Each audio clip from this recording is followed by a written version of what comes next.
Barchaga assalomu alaykum, hurmatli aziz kompyuter sohasining professional mutaxassislari.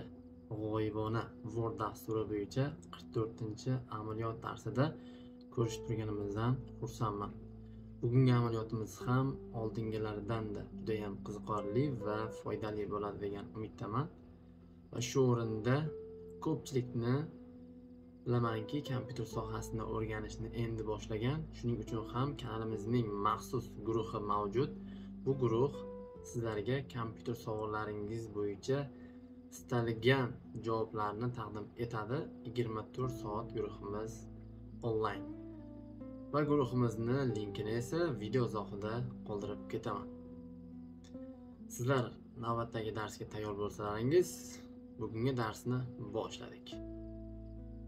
Hurmatli aziz yurtdoshlar, o'zimning eng yaxshi ko'rgan loyihalarimdan biri bo'lgan BMW, ya'ni BMW logosini sizlar bilan birgalikda hozir Word dasturida tayyorlagan bo'lamiz. Birinchi navbatda Google ga kiramiz va BMW logo deb qidiramiz. Kartinkadan misol uchun shu logoni rasmini olamiz va buni qog'ozimiz bir chetiga qo'yib qo'yamiz. Va endi shunga qarab biz yasashni boshlaymiz. Birinchi navbatda vstavka bo'limi, figura bo'limi shift bilan dumaloq shakl chaqirib olamiz. Xo'p, yaqindan qaraydigan bo'lsak, logomizga qora va ustida oq shakl bor. Demak, buni rangini qora qilamiz. Chetini olib tashlaymiz. Shuni o'zini ikkita qilamiz.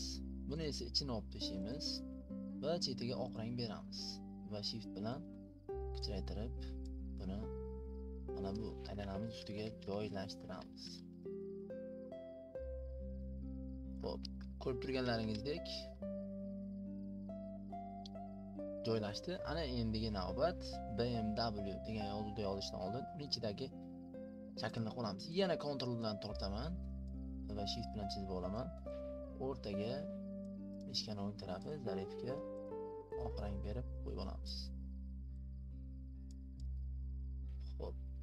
Ana endi juda kichkina bo'lib ketdi deb o'ylayman. Sal kattalashtiramiz buni. Mana bo'ldi.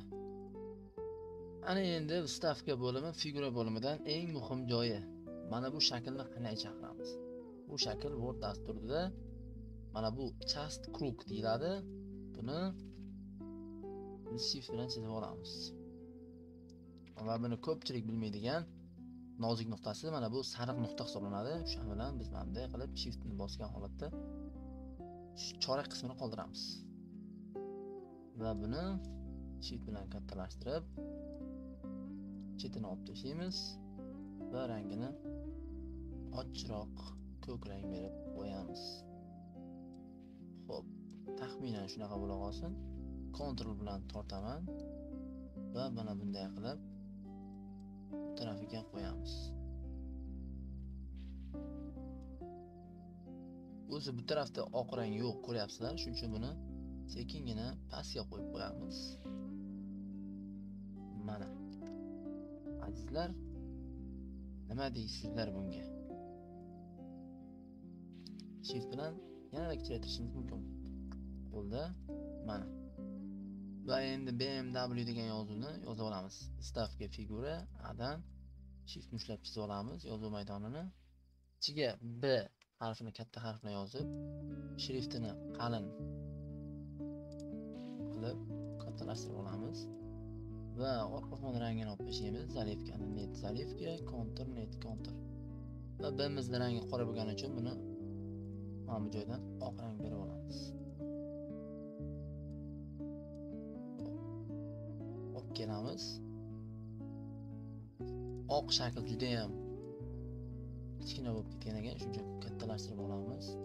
Va uning ichidagi ikkita shaklni ham shift bilan kattalashtirib olamiz. Mana bo'ldi. B ni razmerini 45 qilib olaman va aylantiraman.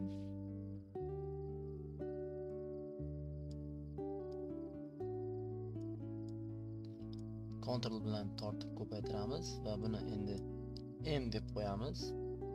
BM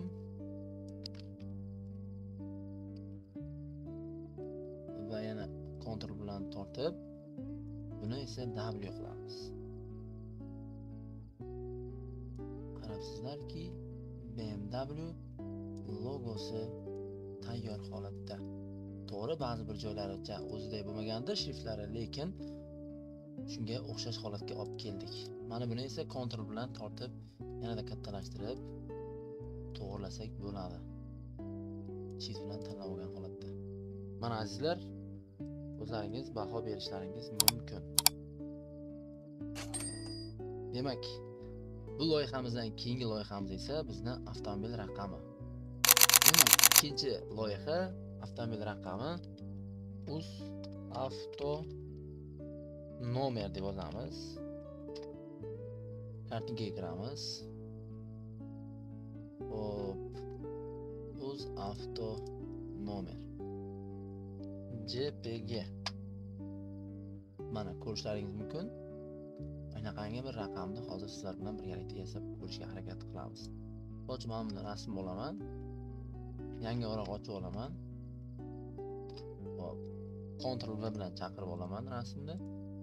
Rasmni yuradigan holatga olib kelib olaman va rasmni mana bu joyga qo'yib qo'yamiz.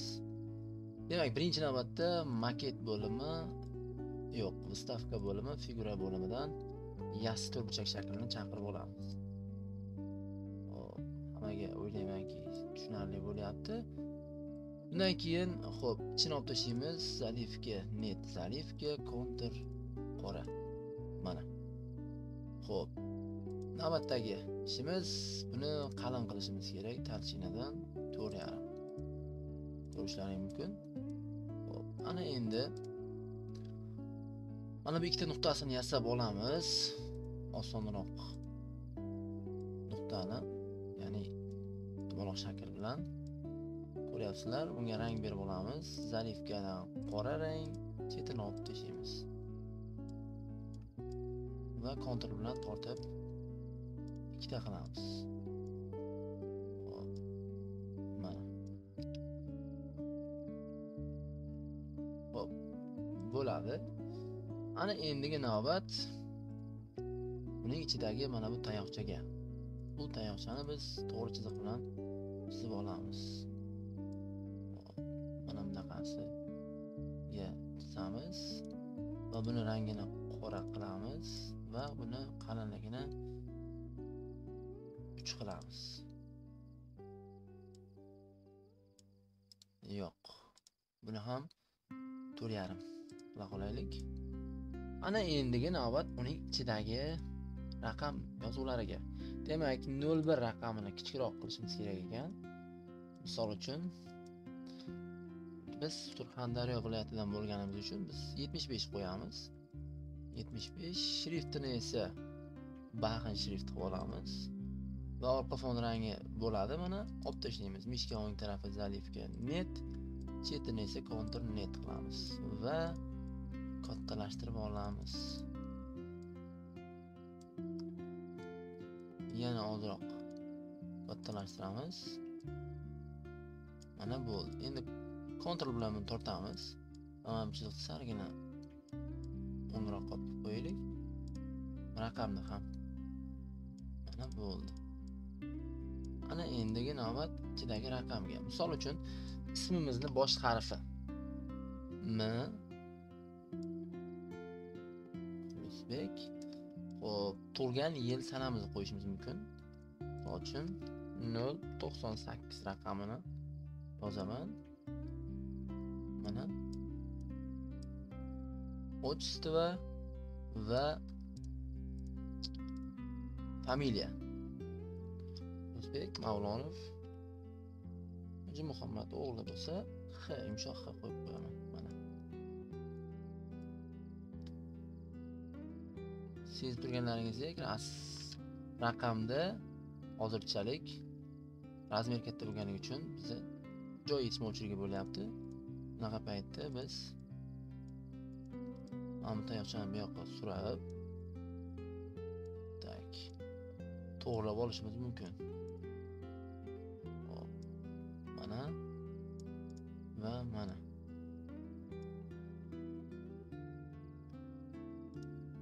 Raqamni ham mana biz ramkasini tortamiz. Nuqtani ham tortamiz. Xo'p, mana azizlar, demak ko'ngildagidek bo'ldi va endi shunchaki bayroq va uz degan yozuvni olib kelsak bo'ldi. Demak, uz degan yozuvda ham shuni o'zini kontrol bilan tortib, uz deb kichkina harf bilan rang beramiz. Va yozuv razmerini kichiktirib olamiz. Va uni joylashtiramiz. Yana ozgina kichiktirishimiz kerak ekan. 30 bo'la qolsin. Mana. O'zasida kattaroq ekan. Bizda taxminan mana shunaqa bo'la qolsin. Mana bu ramkamizni ham salgina kichiktirishimiz haqiqatga muvofiq bo'lar ekan. Mana bunday bo'la qolsin. Buni hozir gruppa qilib olamiz. Shift bilan tanlab tortaman. Mana endi bayroq kerak bizga. Bayroq, misol uchun o'zi bayroq deb yozaman va kopiyovat kartinka qilib tashlaymiz rasmni. Bayrog'imiz tushdi. Oldinga chiqarib olamiz va shift bilan kichiktiramiz.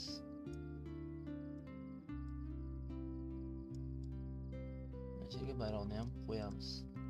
Va endi mana tagidagi qizilchasini olib tashlash uchun fayl bo'limi, parametr bo'limidan prava opsiyasiga kirib, eng pastdagi sekret orfograficheskiy va grammaticheskiy ошибкаларni o'chirib qo'yamiz. Yo'qib qo'yamiz so'rog'i. Va endi xo'p, buni gruppa qilishimiz kerak. Tanlayman, format figura bo'limidan oblast выделения degan joyga kiraman-da. Mana bu joyda spiskada hamma ishlatgan shakllarimiz bor. Demak, eng oxirdagi rasm mana bu rasm. Mana ko'zni bossam ko'rinmas bo'lib qoladi. Demak, undan tepadagi hammasini Ctrl bosib tanlab chiqaman. Mana.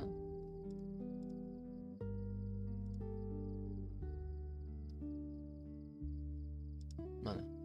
Ana endi buni format figura bo'limidan gruppirovatan gruppa qilib qo'yamiz. Qarabsizki, avtomobil raqami ham tayyor. Xudo xolasa hammaga niyat, yaxshi niyatda bo'laylik. Shunaqangi undan ham chiroyli raqamlar olish. Bugungi loyihalarimiz o'ylaymanki barchaga qiziqarli va foydali bo'ldi. Xudo xolasa bu loyihani ham sizlarga albatta bajarib ko'rishni va Word dasturi bo'yicha yanada bilim va ko'nikmalaringizni mukammalroq qilishni tavsiya etib qolamiz. E'tiborlaringiz uchun rahmat. Bizni kuzatishda davom eting. Bundan ham qiziqarli loyihalarni albatta e'tiborlaringizga taqdim etishni davom ettiramiz. Sog' bo'linglar.